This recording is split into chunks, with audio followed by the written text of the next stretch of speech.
ஒரு நபர் தப்பா தான் இருக்காங்க, அவங்க நம்மள ஏமாத்த தான் செஞ்சுட்டாங்க அப்படின்னு ரியாலிட்டில நல்லா தெளிவாவே தெரிஞ்சுப்பாங்க. ஓகேங்களா? அதாவது என்னை ஏமாத்திட்டு இருக்காங்களா இவங்க அப்படிங்கிறதுல ஒரு பெரிய சந்தேகம் இவங்களுக்குள்ள நடக்கும். ஒரு பீரியட்ல ஆமா அவங்க நம்மள ஏமாத்திட்டு தான் இருந்திருக்காங்க இவ்வளவு காலம் அப்படின்னு சொல்லி நல்லா தெளிவாவே எவிடன்ஸோட கண்டுபிடிச்சிருவாங்க. கண்டுபிடிச்சிட்டு அதை ஃபுல்லா ஸ்டடி பண்ணுவாங்க. ஆமா இவங்க தப்பானவங்க, இவங்க கெட்டவங்க அப்படின்னு தான் ரிசல்ட்டும் கிடைக்கும். ஸோ அப்படி ரிசல்ட் கிடைச்சதுக்கு பிறகு அவங்க அதை புரிஞ்சுக்கிறதுக்கு கொஞ்சம் லேட் ஆகும். ஏன் அவங்க இப்படி பண்ணாங்க அப்படின்னு சொல்லி ஒரு ப்ராசஸ் போகும். இப்போ இந்த பாயிண்ட்ல என்ன நடக்கும் அப்படின்னு சொன்னா, கொஞ்சம் காலத்துக்கு அப்புறம், ஒரு மாசத்துக்கு அப்புறம், ஆமா அவங்க கெட்டவங்க அப்படின்னு தெரிஞ்சிருச்சு, புரிஞ்சிருச்சு இல்லையா? இப்ப லாஜிக்கலி என்ன பண்ணணும்? அவங்கள விட்டுட்டு ஒதுங்கி போகணும். அதுதானே கரெக்ட். அதை தானே எல்லாரும் பண்ணணும். அதுதானே சேஃப்.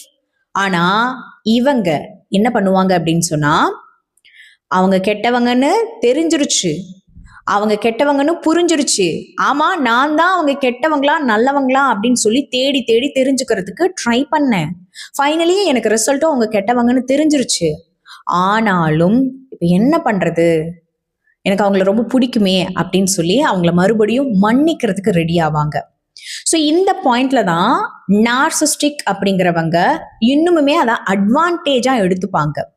ஸோ எல்லாமே தெரிஞ்சிருச்சு, அவங்க கெட்டவங்க அப்படின்னு சொல்லி எல்லாமே தெரிஞ்சிருச்சு, ஒதுங்கி போகாம மறுபடியும் நான் அங்கேயே தான் போவேன் அப்படின்னு சொல்லி நீங்க ரிஸ்க் எடுக்காம அந்த கம்ஃபர்ட் ஜோனுக்குள்ளேயே போறீங்க இல்லையா? அப்போ நீங்க டோர்மேட் சிண்ட்ரோம்குள்ள ஆளாகுறீங்க. உங்களுடைய பார்ட்னர் அந்த கெட்டவங்க இருக்காங்க இல்லையா, அவங்க இன்னும் கெட்டவங்களா மாறுறாங்க. அப்போ ஒரு நார்சிஸ்டிக் உருவாகிறதே ஒரு டோர்மேட் சிண்ட்ரோம் இருக்கக்கூடிய ஒரு நபரால தான். உங்களுக்குன்னு ஒரு செல்ஃப் ரெஸ்பெக்ட் நீங்க வச்சுக்கணும். உங்களுக்குன்னு சொல்லி ஒரு பவுண்டரி வச்சுக்கணும். நீ என்ன ஹர்ட் பண்ண, ஆனா நீ எந்த அளவுக்கு நீ என்ன ஹர்ட் பண்ணணும் அப்படின்னு சொல்லி ஒரு வரைமுறை இருக்கு. நீ என்ன ரொம்ப ஹர்ட் பண்ணிட்ட, நீ நிறைய என்னை ஏமாத்திட்ட, சீட் பண்ணிட்ட, அப்போ நீங்க ஒதுக்கணும். வேண்டாம் அப்படின்னு சொல்லி ஒதுக்கணும். நிறைய பேர் அவங்கள அப்படியே டச்லயே வச்சுக்கிறீங்க. அப்படிங்க டச்லயே வச்சுக்க நினைக்கும் பொழுது அவங்க என்ன பண்ணுவாங்க அப்படின்னு சொன்னா, மறுபடியும் உங்களை இம்ப்ரெஸ் பண்ணி உள்ளுக்குள்ள வருவாங்க. அப்புறம் எப்படி ஆயிடும் அப்படின்னா, இங்க தப்பு சரின்னு எதுவுமே இல்லை, எல்லாமே இருக்கிறது தான் மனித வாழ்க்கையில அப்படின்னு நீங்களே அவங்கள ஏத்துக்கிற மாதிரி ஆளாக்கிடுவாங்க. ஸோ உங்களையே உங்க வாயாலேயே ஓகே ஃபைன், நீ என் லைஃப்ல வரலாம், நீ கெட்டவன் தான், ஆனாலும் நான் உன்னை மன்னிச்சுடுறேன், மறுபடியும் வா என் லைஃப்ல நீங்க ஏத்துக்கிட்டதுக்கு பிறகு அவங்க திருந்தி சரியா வாழ்வாங்க அப்படின்னு நினைச்சீங்கன்னா நிச்சயமா கிடையாது. திருந்த மாட்டாங்க. அதற்கு பதிலா அவங்களுடைய தவறுகளுக்கு எல்லாத்துக்கும் உங்களை உடந்தையா மாத்திருவாங்க. மறுபடியும் மறுபடியும் உங்களை டாமினேட் பண்ணிட்டே இருப்பாங்க. உங்க மேல இன்ட்ரெஸ்ட் போயிடுச்சு அப்படின்னா இன்னொருத்தவங்க கிட்ட அவங்க தேடி போவாங்க. அப்படி தேடி போறவங்கள இல்ல நீ என் கூடவே இரு, அங்க போனாலும் சரி என்கிட்டயும் பேசு அப்படின்னு சொல்லும் போது அவங்களுக்கு வந்து பாத்தீங்க அப்படின்னு சொன்னா எல்லா இடத்துலயும் அவைலபிலிட்டி, எல்லா இடத்துலயும் அக்சஸ் பண்ணலாம் அப்படிங்கிற அந்த கேப்பபிலிட்டி அவங்களுக்கு கிடைக்குது, அந்த கீ அவங்களுக்கு கிடைக்குது. அப்போ என்ன நடக்கும்? பெரிய ஒரு அசம்பாவிதம் நடக்கும். கரெக்டுங்களா?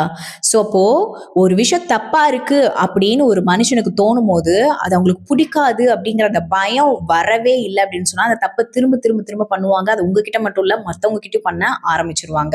ஸோ ஒரு நார்சிஸ்டிக் உடனே எல்லாம் கிரியேட் ஆகுறது இல்லை. ஒரு டோர்மேட் சிண்ட்ரோம் இருக்கக்கூடிய ஒரு பர்சனை பார்த்துட்டாங்க அப்படின்னு சொன்னா அவங்க நார்சிஸ்ட்லயே அப்படியே அவங்க வந்து ஸ்டே ஆயிடுவாங்க. ஸோ இந்த மாதிரி குணம் உங்ககிட்ட இருக்குன்னா ஃபர்ஸ்ட் நீங்க உங்களை மாத்திக்கிறதுக்கு முயற்சி செய்யுங்க. அப்புறமா அவங்க நார்சிஸ்டிக்னு அவங்கள பழி போடலாம். அண்ட் நெக்ஸ்ட் பாத்தீங்க அப்படின்னா, ஒருத்தவங்க கெட்டவங்க அப்படின்னு தெரிஞ்சிருச்சு, ஒருத்தவங்க கெட்டவங்க அப்படின்னு சொல்லி புரிஞ்சிருச்சு. ஆனாலும் அவங்க கிட்ட இருந்து ஒரு சாரி மெசேஜ் வரக்கூடாதா? இல்ல இது வரைக்கும் நடந்ததெல்லாம் தப்புன்னு அவங்க ஒத்துக்க கூடாதா? தப்புன்னு அவங்க ஒத்துக்கிட்டா கூட நான் மன்னிக்கிறதுக்கு ரெடியா இருக்கனே, ஏன் இன்னும் அவங்க கிட்ட இருந்து ஒரு கால் வரல? அவங்க தப்புன்னு அவங்க ஏன் இன்னும் ரியலைஸ் பண்ணல?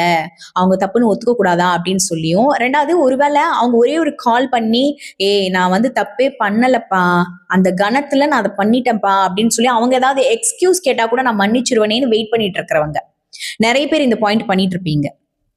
தப்பானவங்கன்னு கண்டுபிடிச்சாச்சு, நீங்களும் அவங்கள திட்டிருப்பீங்க, ஒரு வாரம் மேல ஆயிருச்சு, அவங்க கிட்ட இருந்து காலே வரல, அவங்க வந்து ஒரு ஃபேக்கான ஒரு ஸ்டேட்மெண்ட் ஆச்சும் கொடுக்கணும்னு ஆசைப்பட்டுட்டு இருப்பாங்க. ஸோ இந்த இடத்துல என்ன நடக்குது? நீங்க அவ்வளோ நல்லவங்களா? கிடையாது. அதுக்கு பதிலா உங்க மனசு என்ன சொல்லி தூண்டுதுன்னா, நீ ஒரு தப்பான ஆள்கிட்ட மாட்டல, நீ ஒரு புத்திசாலி, நீ தப்பான ஆள்கிட்ட மாட்டல அப்படின்னு சொல்லி அவங்க வாயால இருந்து ஒரு ஸ்டேட்மெண்ட் கிடைச்சதுன்னா உனக்கு திருப்தியா இருக்கும்ல அப்படின்னு சொல்லி ஆசைப்படுது. அது ஒரு விதமான லஸ்ட் தான். கரெக்டுங்களா? அவங்க ஃபேக் ஸ்டேட்மெண்ட் கொடுத்தா கூட ஓகே ஃபைன், நாம வந்து ஏமாறல அப்படின்னு சொல்லி திருப்தியா இருக்கும். புரியுதுங்களா கான்செப்ட்? டீப்பா வாழ்க்கையில நிறைய பிரச்சனைகளை சந்திச்சு அதை அனலைஸ் பண்ணவங்களுக்கு தான் இந்த பாயிண்ட் புரியும். கரெக்டா? தப்பானவங்கன்னு தெரிஞ்சுக்கிட்டோம், ஆனா அவங்க வந்து ஒரு ஃபேக்கான ஸ்டேட்மெண்ட் கொடுத்தா கூட எனக்கு சந்தோஷமா இருக்கும்னு தோணுது அப்படின்வாங்க.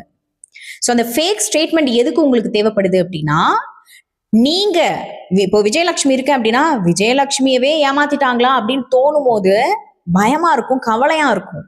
சோ என்னை ஏமாத்துறதுக்கு யாரும் இல்லை அப்பாடா அப்படின்னு சொல்லி அந்த ஃபேக் ஸ்டேட்மெண்ட்டை வச்சு நீங்க பிலீவ் பண்ணி நீங்க சந்தோஷப்பட்டுக்கிறதுக்கு, இதெல்லாம் ஒரு டார்க் ஃபேக்ட்ஸ். புரியுதுங்களா?